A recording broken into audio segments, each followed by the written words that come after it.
রমজান মাসের কদরের রাতগুলো আমাদের জন্য অনেক বেশি ইম্পর্টেন্ট। যেহেতু লাস্ট 10 রোজার বেজোরের রাতগুলো কদরের রাত হিসেবে আমরা ধরে থাকি, আমরা মূলত জানি না যে কোন দিন কদরের রাত, তাই এই বেজোর রাতগুলোই আমরা ইবাদত করে থাকি। আল্লাহ তাআলা আমাদের কার দোয়া কখন কবুল করবে আমরা কেউই জানি না, আর এই রাতটাই কিন্তু আমাদের জীবনটাও বদলে দিতে পারে। তাই কদরের রাতগুলোতে সঠিক নিয়ম মেনে ইবাদত করাটাও অনেক বেশি জরুরি। তাই বেশি বেশি নফল সালাত আদায় করতে হবে, জিকির করতে হবে, কোরআন তেলাওয়াত করতে হবে, আর বেশি বেশি আল্লাহ তাআলার কাছে ক্ষমা চাইতে হবে। নামাজ শেষ করে একটু শরবত খেয়ে নিয়েছিলাম, তারপর সেহরির টাইম যেহেতু হয়ে গেছে এখন সেহরিও করে নিয়েছি। আলহামদুলিল্লাহ আজকে সেহরিতে ছিল টমেটোর চাশনি, তার সাথে বেগুন আলু দিয়ে শুটকি তরকারি, আর তার সাথে টমেটোর টকও ছিল। আর এই তো দুধ কলা ভাত কার কার পছন্দ বলেন তো? রমজান মাসে কিন্তু সেহরির টাইমে দুধ কলা ভাতটা আমরা অনেকেই খেতে পছন্দ করি, আমার কাছেও বেশ ভালো লাগে।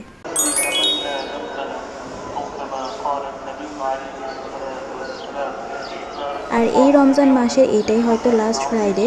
জান্নাতের বাবা তো নামাজে চলে গিয়েছিল, আর এর মধ্যে নামাজ শেষ করে বাসায়ও চলে এসেছে। তো জান বাচ্চা দৌড়ে গিয়ে দরজাটা খুলে দিল, আর আমি এদিকে ইফতার প্রিপারেশনের কাজে লেগে পড়েছি। আজকে ভাবলাম যে চিকেন সাসলিক করি, আর এর জন্য চিকেনটা ম্যারিনেট করে নিতে হবে। আদা রসুন পেস্ট, লবণ, মরিচের গুঁড়া, তার সাথে জিরার গুঁড়া, একটু কাবাব মশলা অ্যাড করেছি, তার সাথে সস অ্যাড করেছি। তো ভালো মতো সবগুলো মশলা দিয়ে এখন ম্যারিনেট করে নিতে হবে।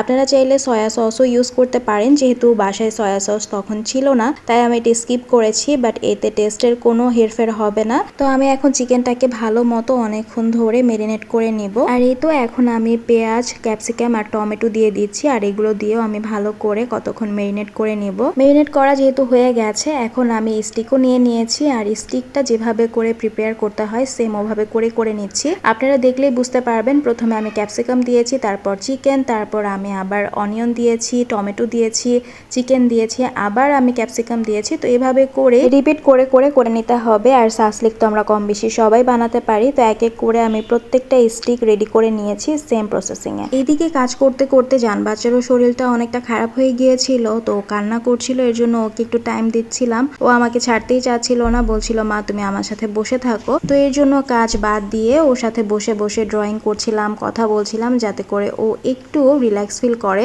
ইদানিং ঘরে ঘরে অসুস্থতা বেড়েই চলেছে, সবাই একটু সাবধানে থাকবেন। আর বাচ্চারা অসুস্থ হলে একদমই ভালো লাগে না। আর আমার তো জান বাচ্চা অসুস্থ হলে মনে হয় নিজেরই এনার্জি একদম লো হয়ে যায়, এমন অবস্থা হয়ে যায় আমার। তো আল্লাহ তাআলা সব বাচ্চাদেরকে সুস্থ রাখুক এই দোয়াই করি। আর এখানে ইফতারও যেহেতু মেক করতে হবে, তাই আবার কিচেনে ঢুকে পড়তেই হলো।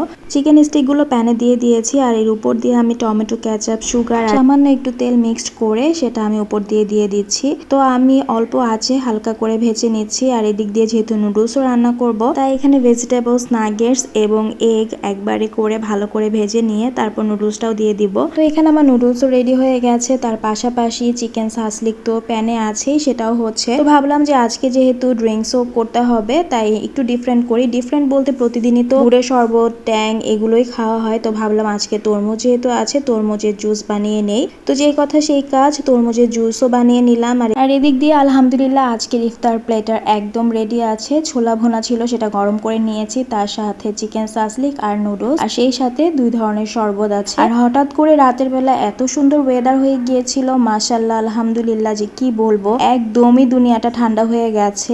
এত সুন্দর বাতাস ছিল, আর এত সুন্দর শিলাবৃষ্টি হচ্ছিল। আল্লাহ তাআলা আমাদের সবাইকে ক্ষমা করে দিক। আর যেহেতু রোজার বেশি দিন বাকি নেই, কয়দিন পরে রোজা শেষ হয়ে যাবে, আর এই দিনগুলো খুব মিস করব, কারণ রমজান মাসে অন্যরকম একটা শান্তি কাজ করে সবার মধ্যে। মন থেকেও শান্তি পাওয়া যায়, সব কাজ করেও শান্তি পাওয়া যায়, সবকিছুই মনে হয় অনেক শান্তি শান্তি লাগে।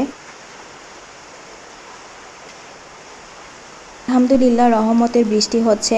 আর আজকেও যেহেতু কদরের রাত, তাই অবশ্যই আজকেও আমরা অনেক সুন্দরভাবে ইবাদত করব, আল্লাহ তাআলার কাছে ক্ষমা চাইবো, সবাই সবার জন্য দোয়া করব, কারণ 1 সেকেন্ডেরও ভরসা নেই, কখন কি হয়ে যাবে আমরা কেউই বলতে পারবো না। যেহেতু সময় পেয়েছি, সুযোগ পেয়েছি, তাই সেটা হাতছাড়া করাটা একদমই উচিত হবে না। তাই আজকের রাতে আমরা সবাই ইবাদত করব, মন থেকে করব, সবাই অনেক বেশি তওবা করব, সবাই সবার জন্য দোয়া করব, আর বেশি বেশি এই দোয়াটি পড়ব, আল্লাহুম্মা ইন্নাকা আফুন তুহিব্বুল আফওয়া ফাফু আন্নি। তো আজকের ব্লগটা আমার এই পর্যন্তই ছিল। সবাই ভালো থাকবেন, সুস্থ থাকবেন, যে যেখানেই আছেন না কেন সবাই সাবধানে থাকবেন, আর অবশ্যই সবাই সবার জন্য বেশি বেশি দোয়া করবেন। সবার কাছ থেকে বিদায় নিয়ে নিচ্ছি। আল্লাহ হাফেজ।